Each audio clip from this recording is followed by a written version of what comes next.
एक गांव में एक आदमी रहता था जो बहुत बूढ़ा हो चुका था। उसे कम दिखाई देने लगा था और वह बहुत कमजोर भी हो गया था। अपनी बची खुची जिंदगी अपने बेटे के साथ बिता सके, इसलिए वह शहर में रह रहे अपने बहू बेटे के घर रहने चला गया। बेटा एक शहर के छोटे मकान में रहता था। मकान तो उसका छोटा था, लेकिन उसके अंदर जो चीजें थीं वह बहुत कीमती थीं। उस मकान में बेटा, उसकी पत्नी और उनका एक 5 साल का बच्चा रहता था। यह छोटा सा परिवार साथ मिलकर रहता। बूढ़े पिता के आने से उनके परिवार का एक सदस्य और बढ़ गया। यह पूरा परिवार रोज सुबह शाम डाइनिंग टेबल पर बैठकर साथ में खाना खाया करता। बूढ़ा पिता अपनी कमजोरी के चलते हमेशा खाने की चीजें नीचे गिराता रहता और कई बार कांच के बर्तन भी टूट जाया करते थे। कुछ दिनों तक तो बहू और बेटे ने यह सब सहन किया, लेकिन बाद में वे दोनों बूढ़े पिता की ऐसी हरकतों से चिढ़ने लगे। एक दिन बेटे ने कहा कि ऐसा कब तक चलेगा, हमें कुछ करना पड़ेगा।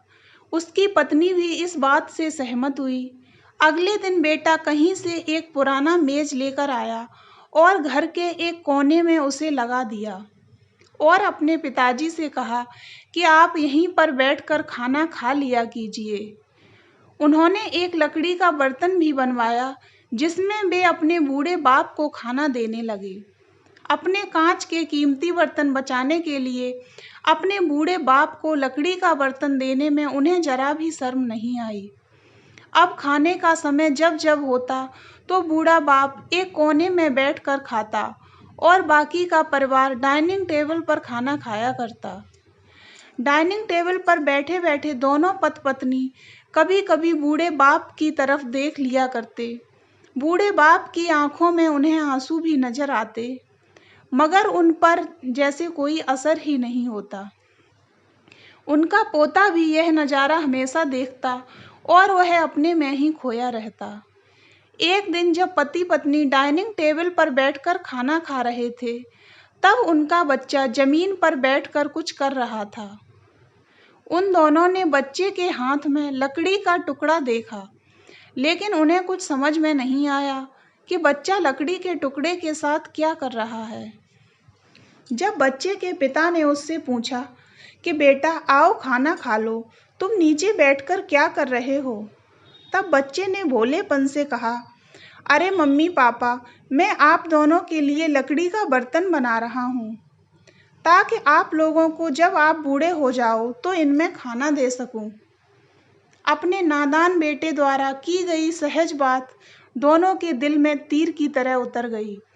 दोनों एक दूसरे का चेहरा निहारने लगे। बिना कुछ कहे ही दोनों की आंखों में पानी आ गया और उन्हें अपने भविष्य की किताब अपनी आंखों के सामने खुलती हुई नजर आई। अब उन्हें समझने में ज़्यादा देर नहीं लगी कि अब उन्हें आगे क्या करना पड़ेगा। अगले दिन कमरे के कोने से वह पुराना मेज हट गया और अब बूढ़ा पिता और बाकी का परिवार साथ में मिलकर फिर से एक साथ खाना खाने लगे।